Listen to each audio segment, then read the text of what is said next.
welcome back to another video. This really popped when I saw it. That to me is a monster increase. Again, this book got hot. This book is ready to go higher. So let's jump right into it.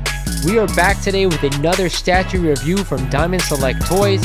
Without further ado, let's get into the review.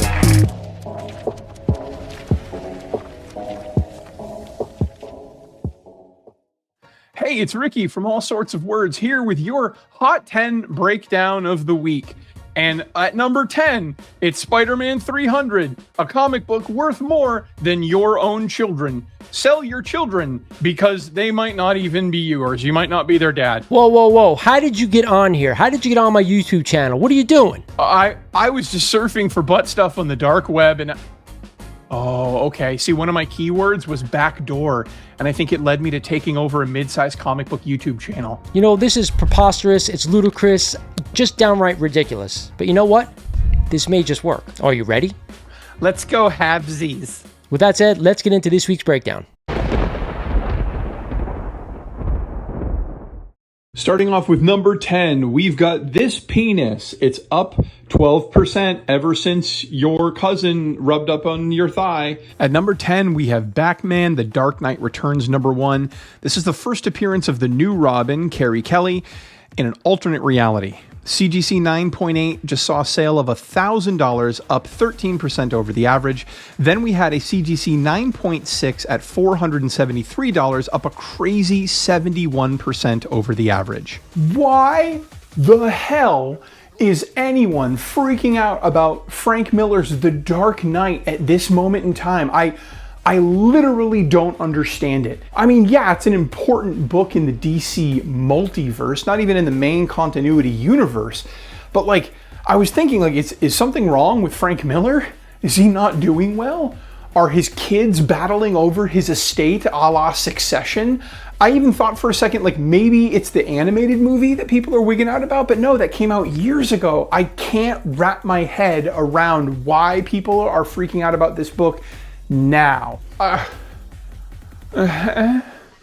It's not a buy for me. This is a super common book that you can find almost anywhere. Every booth at every con has a copy of this book on the cheap.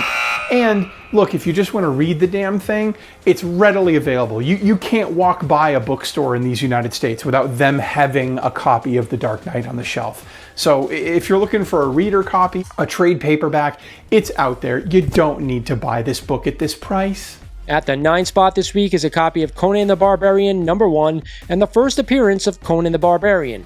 And we just had a CGC 9.0 that just sold last week for $980, up a whopping 28% over the average. Then we had a CGC 7.5 sale of only $450, up 5% over the average. This book is criminally undervalued in very fine grade. I gotta be honest with you guys. It's been on and off the list for the better part of the last couple of months. If you're a big Conan fan, it is a must own, especially in very fine grade, because it can be had for under $500. To me, that's a steal. This book is right on the edge of the Silver Age, beginning of the Bronze Age. Either way, it's a classically undervalued key. If you want to own it, I think it's a must-have. At number 8, we have Secret Wars #8, the origin of the black symbiote costume that later bonds with Eddie Brock to become Venom. CGC 9.6 saw a $329 sale, up 16% over the average. Then we had a CGC 9.4 sale at $263, up another 16% over the average. And again, we're kind of in the same thing with Secret Wars #8. Super common book. Every single convention has a copy of it.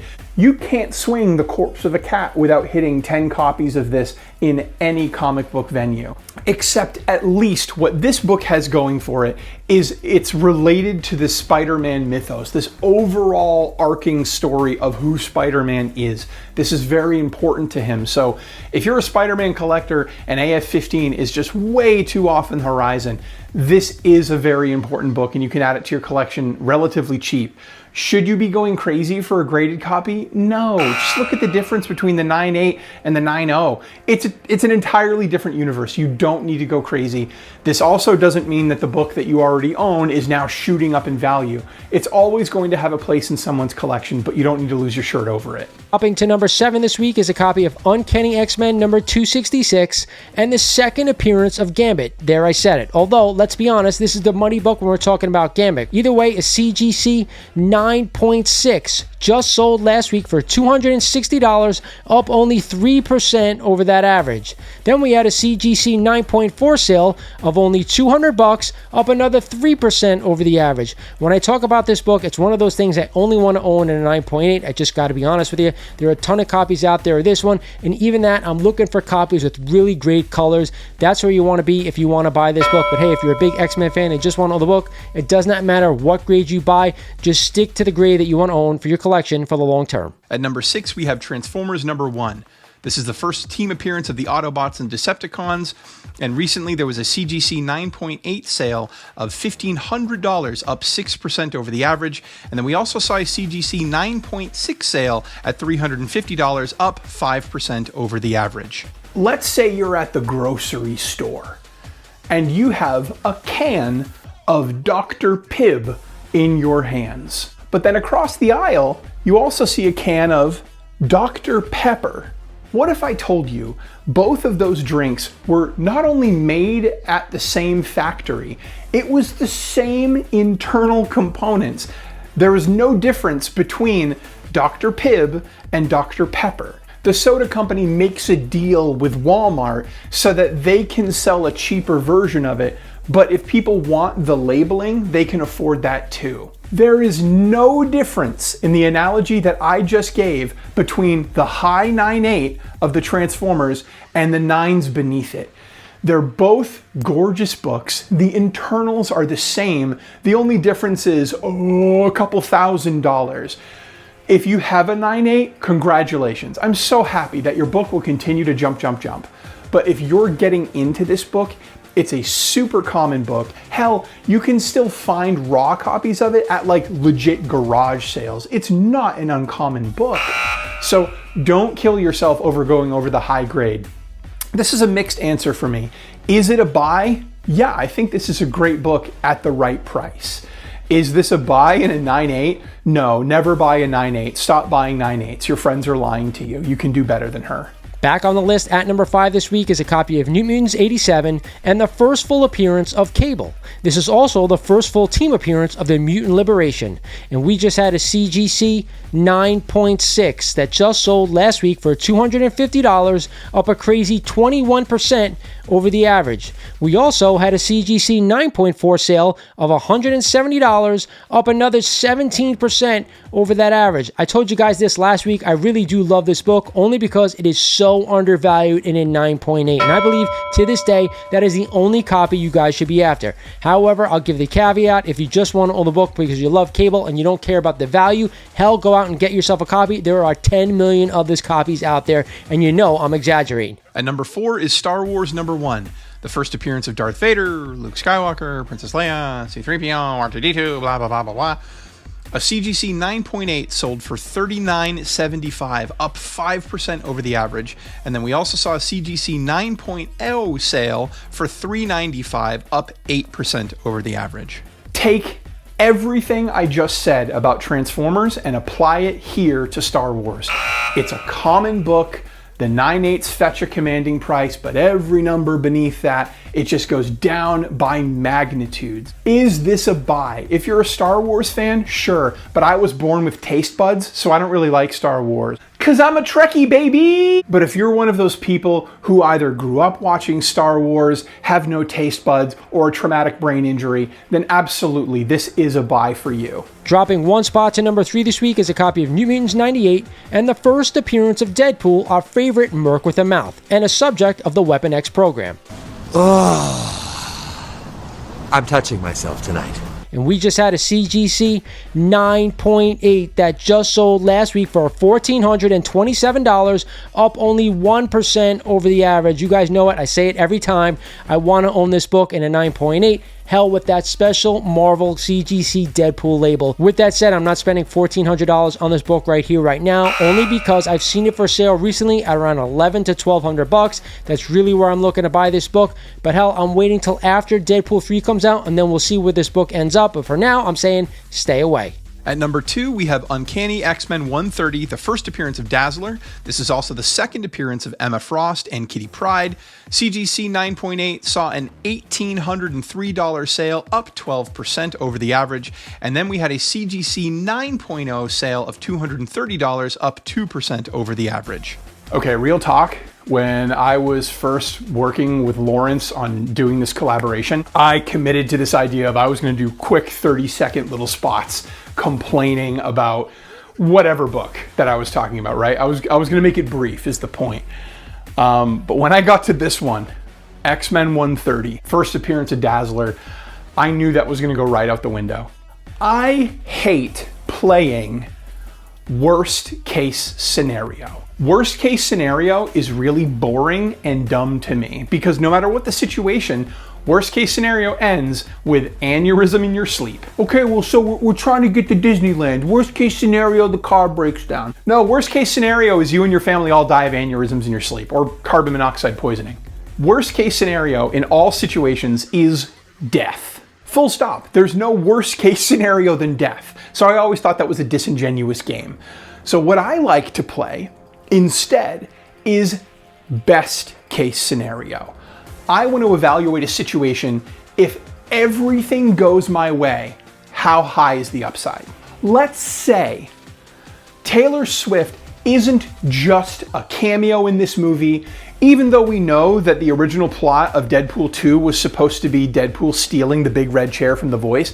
Let's pretend it's not him trying to get Eras tickets or something tongue-in-cheek like that. Let's pretend, best case scenario, it is actually Taylor Swift, actually playing Dazzler, actually being a meaningful character in this movie. What is the upside?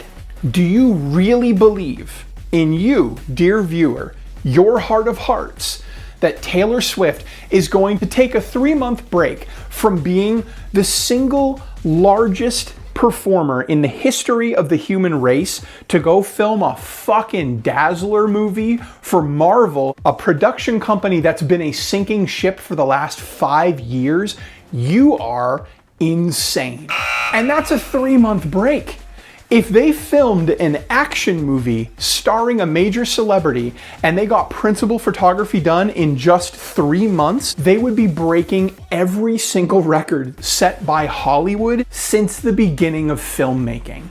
It would require a tremendous amount of effort on her part, and so it reminds me of this story I've been hearing for years about Bill Gates. I originally heard it back in the 90s. Bill Gates is walking down the street and he sees a $100 bill on the ground. If Bill Gates bent over to pick up that $100 bill, he would be losing money as opposed to him just getting to wherever he wanted to go in the first place. There's not a lot of point to it. And look, I love Tay-Tay. She's a brilliant recording artist, and whether you like her or not, she is going to be the most noted pop singer of our entire lifetime. She's the next Whitney Houston. You know what I mean? That level, that caliber of performer.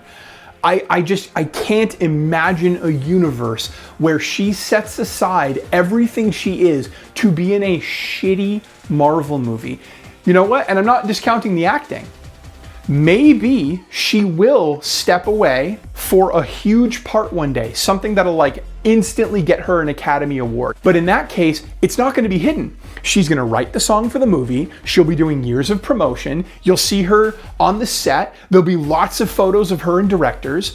At the very best, this is going to be a cameo. But if I'm wrong, if everybody's wrong, and all of a sudden Hollywood can actually keep a secret, aside from the death of Jeffrey Epstein, it can't amount to that much. And so that people are actually investing in this as a vehicle for Taylor Swift, who the fuck are they going to sell it to one day? The Swifties are here just to get raw copies, so they eat up the raw copies and the comic book people buy the graded ones, so there aren't that many graded ones, so the price goes up. This has nothing to do with her appearing in a movie. This has to do with weird comic book fans pretending that Twitter is some sort of insight into how these actual movies get made. I mean, I'm still waiting for fucking Mephisto to show up, am I right? This is a hard don't buy. If you can find it at a flea market, a yard sale, $5 to $10, go for it. Even if Dazzler's your #1 character, you love her more than anybody, great, go for it. But I think a lot of this hype, a lot of this hubbub only has to do with the fact that, remember back in the 80s when they were gonna do a Dazzler movie with a pop star? It's happening again. It's comic book fans whipping themselves up into a tizzy because, again, their parents aren't talking to them. They're living in a roommate situation. They haven't bathed in like 4 days. They're really sad. They won't even touch themselves, let alone get a partner to do it. Don't buy this book. Please, for the love of God, don't buy this book.